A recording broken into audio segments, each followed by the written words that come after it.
பொறுமையா இருந்தா என்ன சொல்ல வரோம்னு கேட்கலாம். இன்னைக்கு மேல்கார்கூர் அப்படின்ற ஒரு ஊர்ல ஒரு ராதா கல்யாணம் வைபவம். நம்ம வீட்டில் ஒரு கல்யாணம், ஒரு பொண்ணுக்கும் ஒரு பிள்ளைக்கும் ஒரு கல்யாணம் பண்ணி வைக்கிறோம் அப்படின்னா நமக்கு எல்லாம் ஒரு வீட்டில் ஒரு சந்தோஷமான ஒரு நிகழ்ச்சி. அது வந்து ரொம்ப விசேஷமா கொண்டாடுவோம். ராதைக்கும் கிருஷ்ணனுக்கும் எதற்காக கல்யாணம்?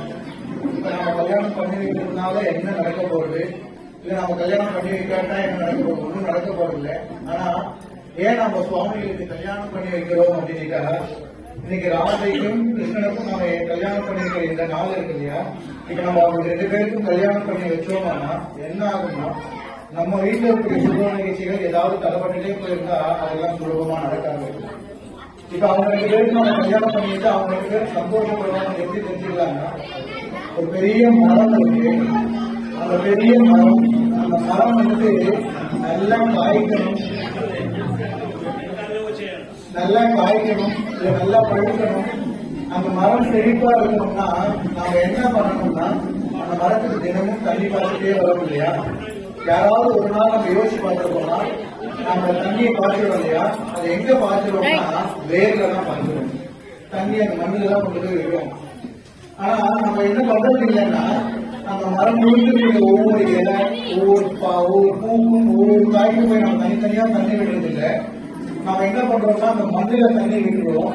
அந்த மண்ணை என்ன பண்ணா அந்த தண்ணியை உறிஞ்சி அந்த வேர்கிட்ட கொண்டு போய் சேர்த்து, அந்த வேர்வை என்ன பண்ணோம்னா இருக்கக்கூடிய அத்தனை கலைகளும் கொண்டு போய் சேர்க்கிறது இல்லையா? அதே போலதான் நாம பகவானுக்கு திருமாங்கலையும் ஒரு கல்யாணம் பண்ணிருக்கிறது காரணம் என்னன்னா, நம்ம ஒவ்வொருத்தரையும் நம்ம சந்தோஷப்படுத்த முடியாது. அப்ப நம்ம எப்படி சந்தோஷப்படுத்தணும்னா, ஒவ்வொரு இலைக்கும் நம்ம தண்ணி விடாத மாதிரி எங்க தண்ணி விட்டா அந்த கூட அந்த தண்ணியோட கலம் கரெக்டா போய் சேருமோ, வேர்ல கொண்டு போய் தண்ணி விட்ட உடனே அது கரெக்டா போய் எல்லா இலைக்கும் நம்ம சேர்க்கறது இல்லையா? அதே போலதான் இன்னைக்கு ஒரு கல்யாணத்தை நம்ம பெருமாளுக்கு பண்ணி வச்சோம்னா நமக்கு எல்லாருக்கும் ஒரு சந்தோஷம் நடக்கும். சில பேர் வந்து மூல நம்பிக்கையா ஒரு விஷயம் கேட்பா, ஏன் குழம்பமா கொண்டு போய் பாலை கொண்டு போய் அங்க ஊத்திட்டு இருக்கோம் அப்படின்னு. அது அதுக்கு பதிலாக இல்லாதவர்களுக்கு கொடுக்கலாமே, எவ்வளவு பேர் சாப்பாடுக்கு இல்லாம இருக்கா அங்க கொடுக்கலாமே, அதை விட்டுட்டு பாலை கொண்டு போய் குழம்பமா ஊத்திட்டு இருக்கோம்னா யார் யாருக்கு எப்படி எப்படி கொடுத்தாலும் சேருமோ அது அப்படிதான் கொடுக்கணும். தெய்வத்துக்கு பெரிய ஒரு அக்னியை மூட்டி அந்த நெருப்புல வந்துட்டு ஒவ்வொரு தெய்வத்துடைய பேரை சொல்லி ஒவ்வொரு பழத்தையும் ஒவ்வொரு பிரசாதத்தையும் அதை போடுவா. ஏன்னா தேவதைகளுக்கு நெருப்புல போட்டாதான் அது போய் சேரும். பிள்ளையாருக்கு நேரா கொண்டு போய் கொடுத்தா அவர் சாப்பிட மாட்டார், முருகருக்கு நேரா கொண்டு போய் கொடுத்தா சாப்பிட மாட்டார். என்ன பண்ணுவார்னா நெருப்புல கொண்டு போய் அந்த தேவதைக்கான மந்திரத்தை சொல்லி அந்த நெருப்புல போட்டோம்னா அந்த தேவதைக்கு போடுறதுன்னு அர்த்தம். இது எப்படி நெருப்புல போனா அந்த போகுமா அப்படின்ட்டா, இதெல்லாம் நம்ம பார்க்காததுனால இதெல்லாம் நம்ம இல்லைன்னு சொல்லிட முடியாது, இதெல்லாம் நம்ம கண்ணுக்கு தெரியாததுனால இல்லைன்னு சொல்லிட முடியாது. அப்படி நெருப்புல போட்டா அந்த தேவதைக்கு போகுதுன்னு எப்படி நான் தெரிஞ்சுக்கலாம் அப்படின்னா, நாமே ஒரு பெரிய ஒரு கோவிலுக்கு போறோம். அந்த பெரிய கோவில பார்த்தோம்னா பெரிய ஒரு குளம் இருக்கும். அந்த குளத்துல நிறைய மீன் இருக்கும். அந்த குளத்துக்கு வாசல்லே ஒருத்தர் என்ன பொரியெல்லாம் வச்சுட்டு இருப்பாங்க. நாம அந்த பொரியை வாங்கிட்டு போய் அந்த மீனுக்கு இப்படி போடுவோம். யாராவது என்னைக்காவது யோசிச்சிருக்குமா, அந்த பொரியை வாங்கிட்டு போய் தண்ணியில தானே போடுறோம், மீனுக்கு எப்படி போய் சேரும்? ஒவ்வொரு மீனும் பிடிச்சி வாங்கி நம்ம ஊடுறது இல்லை இல்லையா? என்ன பண்ணா தண்ணியில போட்டா பொரிய வீணா போயிருந்தா நம்ம யோசிச்சிருக்கணும். ஆனா மீனுக்கு எப்படி போட்டால் அது ஆகாரமா தெரியுமோ அப்படிதான் போடணும். தண்ணியில போட்டா மீன் நம்ம நினைக்க முடியாது, ஏன்னா தண்ணியில போட்டால்தான் மீன் சாப்பிடும். அப்படி எப்படி நம்ம தண்ணியில போட்டு அந்த பொறி மீன் போகுதுன்னு நம்ம நினைக்கிறோம் இல்லையா? மீன் சாப்பிடுற மாதிரி நெருப்புல போட்ட ஒவ்வொரு பொருளும் எந்த தேவதையை நினைச்சு பிரார்த்தனை பண்ணி அந்த தேவதைக்கான ஸ்லோகம் எல்லாம் சொல்லி போடுறாங்களோ அந்த தேவதைக்கு போய் செய்யணும். இப்ப நம்ம முதல்ல சொன்ன மாதிரிதான் இந்த ராதா கல்யாணம் பண்ணி வைக்கிறதுக்கான காரணம் என்னன்னா, இந்த கல்யாணம் நம்ம இங்க வேர்ல தண்ணி பார்த்திருக்கோம். அது என்ன ஆகும்னா ஊர்ல இருக்கிற எல்லா சுப நிகழ்ச்சியும் அப்படியே ஜாம் ஜாம் நடக்கும். எந்த ஒரு தடை இருக்காது. யாரெல்லாம் ராதா கல்யாணத்துல வந்து கலந்துக்கிறாரோ, யாரெல்லாம் இந்த ராதா கல்யாணத்தை முன்னாடி எடுத்து நடத்துறாரோ அவங்க எந்த ஒரு தடையும் இல்லாம எந்த ஒரு காரியம் எந்த காரியம் எடுத்தாலும் தடை இல்லாம நடக்கணும். ஏன்னா நம்ம கரெக்டான ஒரு இடத்துல தான் கொண்டு வந்து அதுக்கு தண்ணி விட்டுருக்கோம். அதுக்கு பிரச்சனை என்னன்னா, அதுக்கு மேல நாம கவலைப்பட தேவையில்லை, அதுக்கு மேல அவர் பார்க்கணும். ஏன்னா நம்மளுடைய முழு நினைப்பு வந்து இருந்தா அவர்கிட்ட போய் நம்ம பண்றதுதான் வேலை. அவர் என்ன கொடுப்பாங்க நம்ம ஏற்கணும். ரொம்ப உடம்பு சரியில்லை, ஒரு டாக்டர் கிட்ட போறோம், அவர் ஏதோ பேப்பர்ல எழுதி கொடுக்குறார், அது கொண்டு போய் அவங்க மருந்து கடையில் கொடுக்குறோம். அவர் அந்த சீட்டை பார்த்து ஏதோ மாத்திரை கொடுக்குறார். யாராவது என்னைக்காவது அந்த மாத்திரையை நம்ம கையில வாங்கி வச்சுட்டு மாத்திரை விழுகிறதுக்கு முன்னாடி இந்த மாத்திரை நம்ம குணப்படுத்தலாம், இது போய் கரெக்டா வேலை செய்யணும் நம்ம என்னைக்காவது யோசிச்சிருக்கோமா? ஏன் அப்படின்னு யோசிக்கிறதே இல்லை. டாக்டர் எழுதி கொடுத்தா வாயில போட்டிருக்கோம், குணமாயும் ஒரு நம்பிக்கை இருக்கு இல்லையா? இதே போலதான் நம்ம பண்ண வேண்டிய காரியத்தை நம்ம கரெக்டா பண்ணிடுவோம். அதுக்கு மேல தெய்வம் என்ன கொடுக்கணும்ன்றது நம்பிக்கையில கொடுத்துருக்கு. நம்ம இதுக்கு மேல வந்துட்டு இல்ல யோசனை பண்ணவே கூடாது. நம்ம காதா கல்யாணம் பண்ணி வச்சோமே, நம்ம வீட்டுல ஒரு கல்யாணம் பண்ணிடலாம், நம்ம யோசிக்க தேவையில்லை. ஏன் யோசிக்க தேவையில்லைன்னா மருந்து சாப்பிட வேண்டியதுதான் நம்மளுடைய வேலை. அதுக்கு பலன் கொடுக்க வேண்டியதுனா அந்த பகவானுடைய வேலைன்ற மாதிரி இந்த கார்கூர் நம்ம முன்னோருக்கும் ரொம்ப பிடிச்சமான ஊர். இதெல்லாம் கதலகுப்பமாகட்டும் கார்கூர் ஆகட்டும். இதுக்கப்புறம் ஒரு சின்ன ஒரு ஊருக்கு மேல் கார்கூர் மாதிரி இந்த ஒரு கார்கூர்லயும் முன்னாள் ஊர் இந்த நோமிஷன் பண்ணி வச்சேன். எதுக்காக நான் சொல்றேன்னா, இப்ப நாம எல்லாம் இங்க வந்து உட்கார்ந்துட்டு இருக்கோம். ஜந்துனா நரஜன்ம துர்லபம், மனுஷனா பிறக்கிறது ரொம்ப கஷ்டம். நம்ம எல்லாம் இங்க உட்கார்ந்துட்டு இருக்கோம் இல்லையா? நாம இன்னைக்காவது யோசிச்சிருக்குமா நான் ஏன் மனுஷனா பிறந்தேன்னு? யாருமே யோசிக்கவே மாட்டோம். ஏன்னா ஏதோ மனுஷனா பிறந்திருக்கோம், வந்து உட்கார்ந்துட்டு இருக்கோம். அப்ப இந்த வாழ்க்கையினுடைய நோக்கம் என்ன அப்படின்னா, ஏதோ பணம் சம்பாதிக்கிறதோ பெரிய பங்களா சம்பாதிக்கிறதோ இல்ல கார் சம்பாதிக்கிறதோ அதெல்லாம் பெரிய நோக்கம் கிடையாது. மனுஷ பிறவியோட நோக்கம் என்னன்னா மீண்டும் பிறவாத ஒரு வரம், மீண்டும் மனுஷனா பிறக்கக்கூடாது. இப்ப மனுஷனா பிறக்கக்கூடாது, ஆனா அது நம்ம கையில இல்ல. நம்ம கையில இருக்கா? நம்ம கையில கிடையாது. அப்ப என்ன பண்ணணும்னா மனுஷ ஜென்மத்துல மட்டும்தான் நிறைய புண்ணிய காரியங்களை செய்யக்கூடிய பாக்கியம் கிடைக்கும். மனுஷனை தவிர்த்து காரியம் இந்த ஜீவராசியை எடுத்துட்டாலும் அது புண்ணிய காரியத்தினால செய்ய முடியாது. ஒரு நாயினால ஒரு புண்ணிய காரியம் செய்ய முடியாது, ஒரு கழுவினால ஒரு புண்ணிய காரியம் செய்ய முடியாது. மனுஷனால மட்டும்தான் பாவ புண்ணியம் ரெண்டுத்தையுமே சம்பாதிச்சுக்க முடியும். அப்ப மனுஷனா நம்ம இப்ப உட்கார்ந்து இருக்கோம், என்ன பண்ணணும்னா நிறைய புண்ணியத்தை சம்பாதிச்சுக்கலாம். ஏன்னா நம்ம வழக்கத்துல ஒரு பழமொழி சொல்றது உண்டு. யாராவது தானமோ தர்மமோ யாராவது ஐயா சாமின்னு வந்து நம்ம கிட்ட வீட்டு வாசல கேட்கிறாருன்னா நாம ஏதாவது கொண்டு போய் கொடுக்கலாமே. கொடுக்கும்போது நம்ம என்ன யோசிப்போம்னா, நம்ம வீட்டுல ஒரு பெரியவா இருந்தா என்ன சொல்லுவாங்கன்னா, உனக்கு வச்சுக்கிட்டு அப்புறமா எல்லாருக்கும் கொடு. ஏன்னா தானம் பண்றது தானம், தனக்கு மிஞ்சிதான் தானமும் தர்மமும் பெரியவங்க சொல்லியிருக்காங்க. ஆனா பழமொழியோட உண்மையான அர்த்தம் என்னன்னா, தனக்கு மிஞ்சிதான் தானமும் தர்மமும் கிடையாது. கடைசி காலத்துல நமக்கு மிஞ்ச போறது தானமும் தர்மமும்.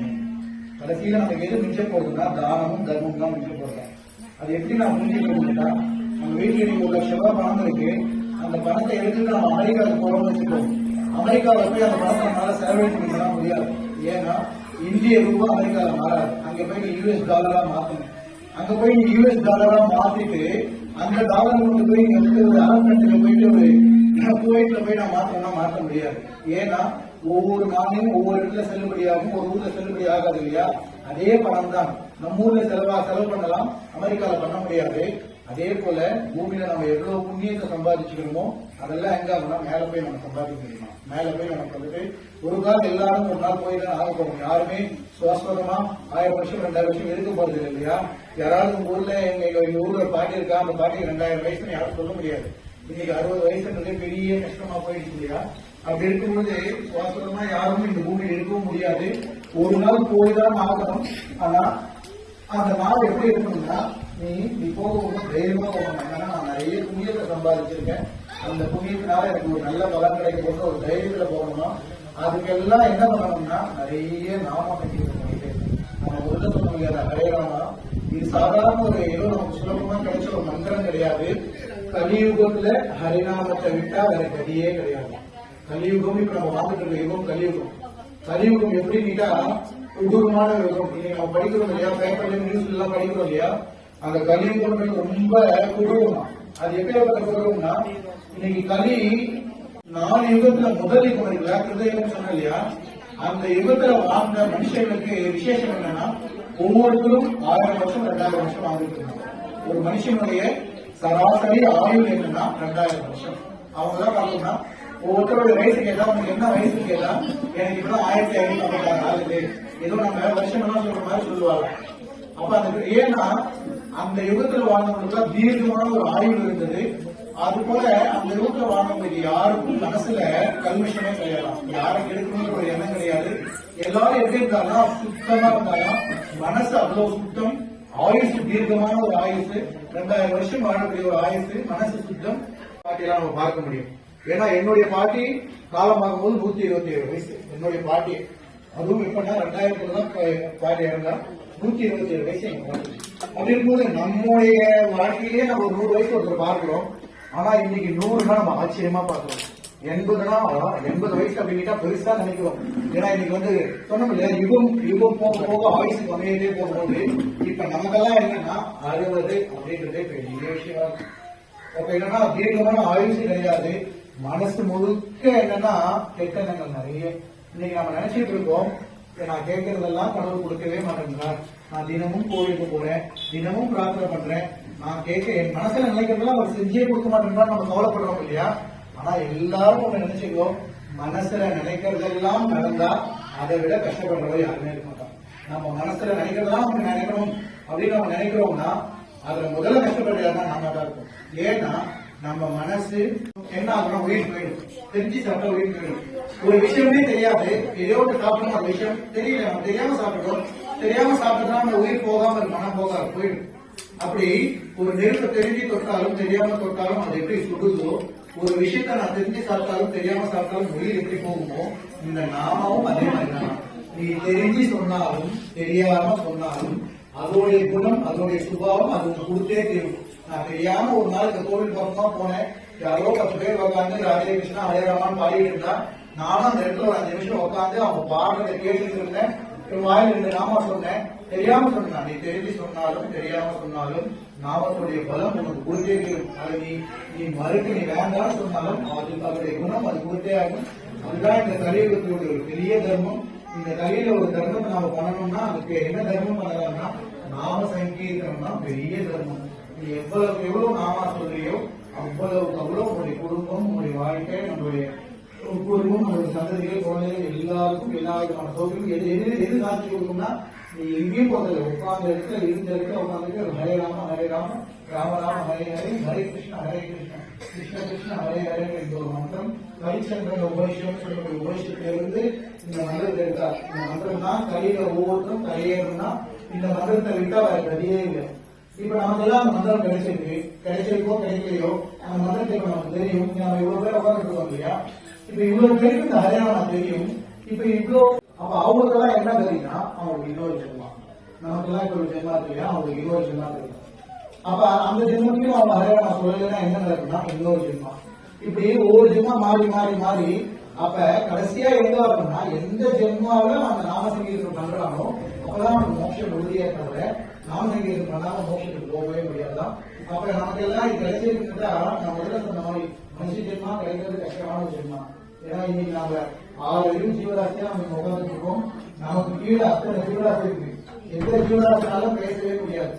எந்த ஜீவராசியும் நாக்கு இருக்கு. கடவுள் அழகா சொல்லுவார், அந்த நாள் பக்தர் அழகா சொல்லுவார். ஏன்னா இப்ப உட்காந்து சிவ சிவ சிவன் சொல்லிட்டே இருக்கே, சிவனாவும் சோறு போடுமா அப்படின்னு நந்தனாரை பார்த்து கேட்கும் போது நந்தனார் அழகா சொன்னார், நாய் கூட சோறு போடணும், நாய் நாங்க சிவ சிவ சொல்ல முடியுமான்னு கேட்டார். நாய்க்கு தான் சாப்பிடுது, நாய்க்கு தான் தினமும் 3 நேரம் சாப்பிடுது, நாய்க்கு தான் குழந்தை குட்டி எல்லாம் பெற்றுக்குது. ஆனா நாய்னால சிவசிவன் சொல்ல முடியுமா? அப்ப என்னால சிவசிவன் சொல்ல முடியும் அப்படின்னா எனக்கும் நாய்க்கும் ஏதாவது ஒரு வித்தியாசம் இருக்கும் இல்லையா? என்னுடைய நாக்குக்கும் நாயினுடைய நாக்குக்கும் ஏதாவது ஒரு வித்தியாசம் இருக்கும் இல்லையா? அப்ப என்னுடைய நாக்குக்கும் நாயுடைய நாக்குக்கும் என்ன ஒரு வித்தியாசம்னா, நாயினால நாமா சொல்ல முடியாது, நம்மளால நாமா சொல்ல முடியும். யாரெல்லாம் நாமா சொல்றாரோ அவர்கள் எல்லாம் அவருடைய நாக்கெல்லாம் பவித்திரம். யாரெல்லாம் நாமா சொல்லலையோ அவர்கள் எல்லாம் எதுக்கு சமம்னா நாய்க்கு சமம் நந்தனா சொன்னார். ஏன்னா நாய்க்கு சாப்பிடுறது இல்லையா? நாயும் குழந்தை பெற்றது, நாய்க்கும் குடும்பம் இருக்கு, நாயும் சாப்பிடுறது. ஆனா நாயினால சிவசிவ நாமத்தை சொல்ல முடியாது நந்தனார் அப்படின்னு எதெல்லாம் வீட்டுக்கு இருக்கோ அதெல்லாம் வந்து விழும். ஒருத்தர் வந்து பார்த்தோம்னா பாயாசம் சாப்பிடாம இருப்பார், பாயாசம் விழும். ஒருத்தர் வந்து ஜாங்கிரி சாப்பிட்டுப்பார், ஜாங்கிரி விழும். இப்படி எதெல்லாம் அந்த இடத்துல ஒருத்தர் சாப்பாடு வீட் பண்ணிருப்பார், இப்படி ஒன்னொன்னா வந்து விழுந்துட்டே இருக்கு இல்லையா? அப்ப அந்த குப்பை தொட்டியில் எதெல்லாம் விழுதோ அந்த மண்டலத்துல வீணா போனதெல்லாம் நம்ம வாயிலும் அதெல்லாம் விழுது. நாமும் காஃபி குடிக்கிறோம், நாமும் எவ்வளவு சாப்பாடு சாப்பிடுறோம். அப்ப நம்ம வாய்க்கும் அந்த குப்பை தொட்டிக்கும் என்ன சம்பந்தம்னா, குப்பை தொட்டினால பேச முடியாது, குப்பை தொட்டினால நாமா சொல்ல முடியாது, குப்பத்தொட்டினால ராமா கிருஷ்ணான்னு சொல்ல முடியாது, நம்மளால சொல்ல முடியும். அப்படி நாம ராமா கிருஷ்ணான்னு சொல்லல அப்படின்னா நம்முடைய வாயும் குப்பத்தொட்டியும் சமம். இதெல்லாம் மகான்களுடைய சொன்னவா. நிறைய நாம சங்கீதம் பண்ணணும். இந்த கோவில் ரொம்ப அழகா இருக்கு, எழில் சூழ்ந்து இயற்கையா இருக்கு. ஏன்னா நாங்கெல்லாம் சிட்டியில இருந்து அப்படி பார்க்கவே தெரியாத அளவுக்கு இருக்கு. அப்பேற்பட்ட இந்த ஒரு கோவில மூலவரா முழுக்கிரமானும் அழகா இருக்கா, பக்கத்திலே வந்து சிவபெருமானும் இருக்கா, இந்த பக்கம் வேணுகோபால சுவாமி அழகா இருக்கா. இந்த கோவிலையும் நிறைய வார வாரம் இந்த ஊர் மக்கள் இந்த ஊர் சுற்றி இந்த கோவிலை சுற்றி எத்தனை குடும்பங்கள் இருக்கோ இருந்து எல்லாரும் இந்த வைபவத்தை சந்தோஷமா அனுபவிப்போம். யாரெல்லாம் இந்த வைபவத்துல கலந்துக்கிறாங்களோ நிச்சயம் சொல்றேன், அவங்க எல்லாருடைய வீட்லயும் கிருஷ்ணனுடைய ஒரு கிருப்பையினால சந்தோஷம் நிறைஞ்சிருக்கும். தீர்க்கமான ஆயும் ஐஸ்வர்யம் சந்தோஷம்னு சொல்லி எல்லாமும் கிருஷ்ணனுடைய கிருப்பையினால கிடைக்கணும்னு சொல்லி இந்த ஒரு உரையை நான் முடிச்சுக்கிறேன். சத்குரு அவங்களுடைய கதையெல்லாம் நமக்கு வேண்டவே வேண்டாம். ஏன்னா நமக்கு ஒரு கஷ்டம்னா அவங்க உதவி பண்ண போறதில்லை, இவர் தான் கொண்டாடும். இவருடைய பேர் சொல்றதுக்கு நாம கொஞ்சம் யோசிச்சு கொஞ்சம் சங்கோச்சப்பட்டு இல்ல கொஞ்சம் வெக்கப்பட்டோம்னா நமக்கு ஒரு கஷ்டம்னு வரும்போது இவனுக்கு நான் ஏன் உதவி பண்ணணும் இவர் யோசிச்சாருன்னா அவருடைய வாழ்க்கை முடிஞ்சு போயிடுச்சு இல்லையா? அதனால இவருடைய நாமத்தை சொல்றதுக்கு வெக்கப்படக்கூடாது. இவருடைய நாமத்தை சொல்றதுக்கு வந்துட்டு எதுக்கும் நம்ம கூச்சப்படக்கூடாது. ஹரே ராம ஹரே ராமா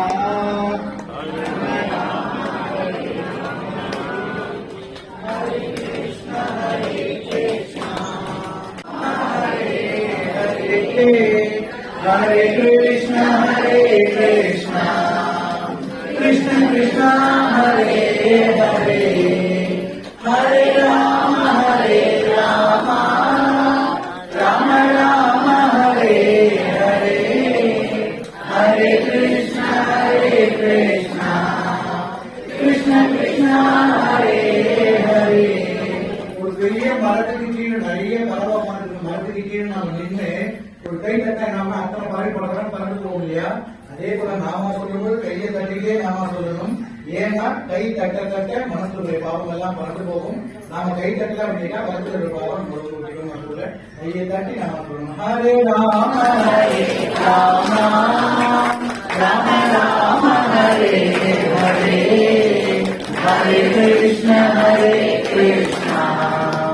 கிருஷ்ண கிருஷ்ணா ஹரே ஹரே ஹரே ராம ராம ராம ஹரே ஹரே ஹரே கிருஷ்ண